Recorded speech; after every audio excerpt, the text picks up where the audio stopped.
let's finish with some thoughts on, I guess, mindset. Your Instagram bio reads, always happy, never satisfied.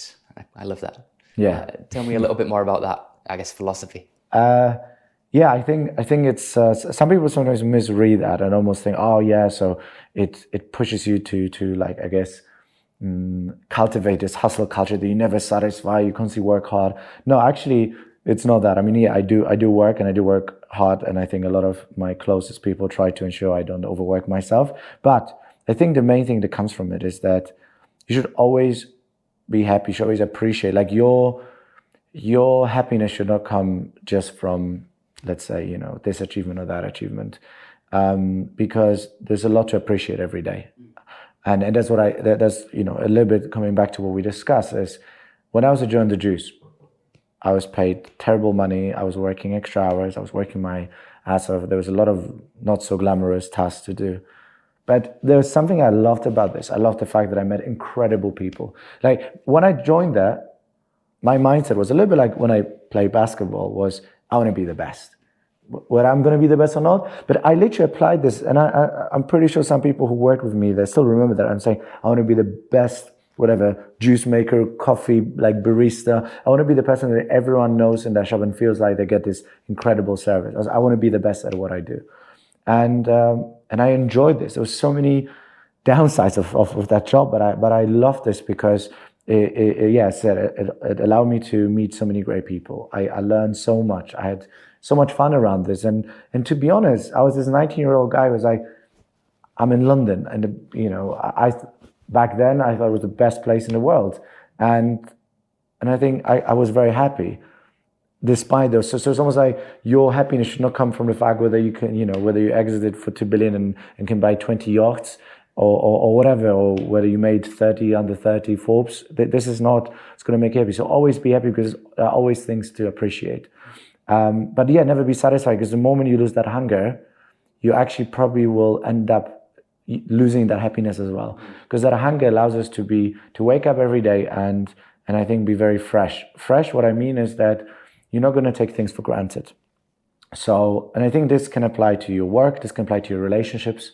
I think a lot of relationships, whether it's a friendship or, you know, like a romantic relationship, a lot of the issues come when, yeah, you sort of start being a little bit lazy or you take things for granted. But if you're never satisfied in a way that you always want to love that person a little bit more, you always want to tell that person a little bit, a few more times that you love her, or you know, or check in a few more times with your friend, that makes sure that relationship is always fresh, is always new, is always happy. So I think this is why, you know, that sort of always be happy, never satisfied come from. Appreciate what you have, really embrace the blessings we get every day, but at the same time, never lose that hunger, never ever, no matter whether it's going well or not, just keep that same mindset, yeah. How do you not lose that hunger? Because I meet a lot of founders who have perhaps sold their business and they feel, they tell me that spark has almost died within them, and they don't know what to do next. How do you stay motivated? How do you stay hungry?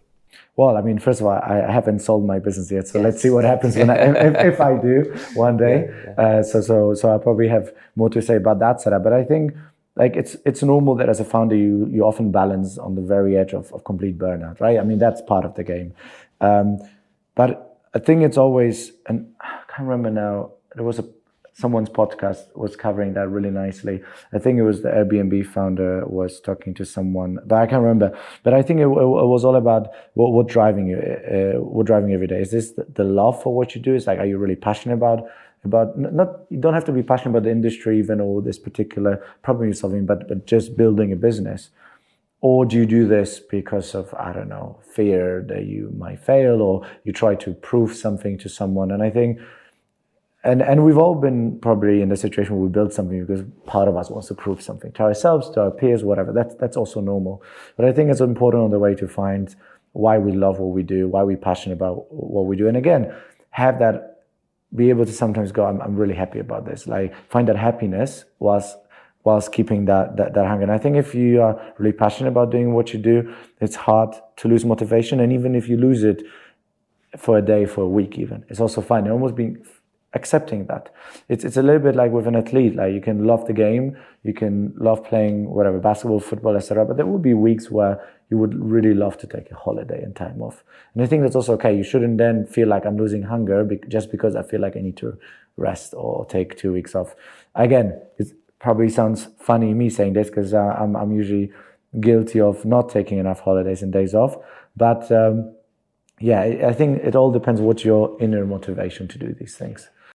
I really do struggle with taking breaks. I often say for me, a holiday is like doing email on a beach or something, Yeah. you know, which is obviously quite a common thing, I guess, for people that have started a business.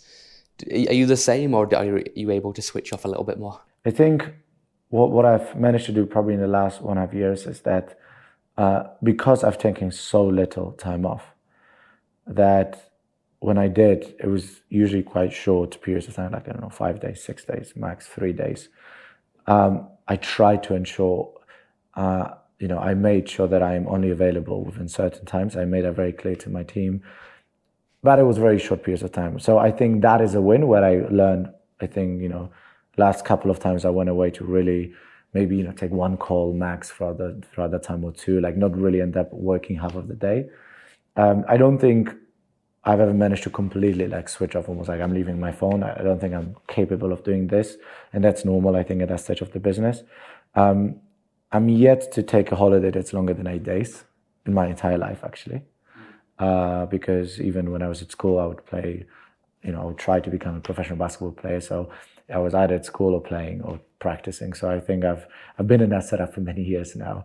But yeah, I think again, it's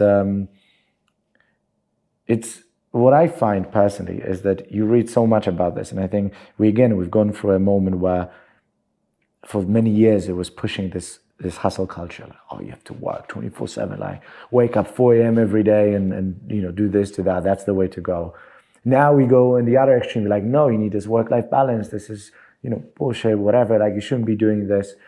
And I think we're in a moment right now where we have this perfect opportunity to look at the both extremes and really find a perfect way how to blend it, because I think none of those extremes are good. It's more like there will be times where you need to go full on hustle, like literally 18, 20 hours a day. That's normal.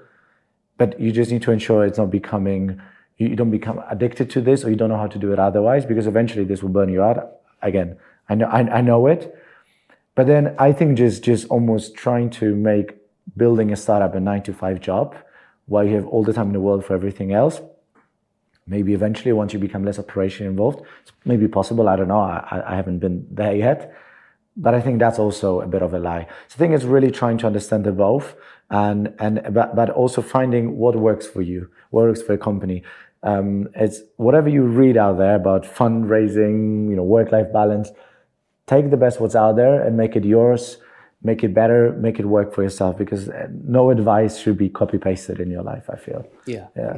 Like, it's so easy to read books on business, on building a company, on personal development, and try to apply that specifically to your life. But there's so many nuances involved. Like, I've got a 1-year-old. I can't be doing some of the things that are recommended, right? Might be reading a book from somebody who's living in a different country, in a different industry, and it's not a copy and paste. So I like to say that you should read from a wide variety of people and perspectives and opinions and industries, and try to distill a little bit from each of them to kind of make that who you are. Use it as an inspiration, right? To maybe challenge the way you think about something. But it should always be you thinking that through and engineering then that process idea and all of that.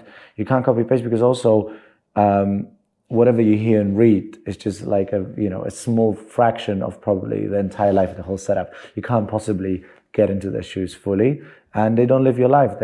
Other things might make them happy or stressed or anxious or relaxed. So like you need to make it yours, no matter what that is. Yeah. Cool. Well, thank you so much, Freddie, for sharing today. You've talked about, building a business, the harsh realities of startup life, to raising money, to, the importance of customer service and working shitty jobs and being a pro athlete and everything in between, really. If people have resonated and they want to check out your business, where should they go to? What should they check out? Yeah, I think if they can go on our website, embargo.com. It's going through a revamp very soon. given that we've been pushing our product development faster than we can update our website at the moment.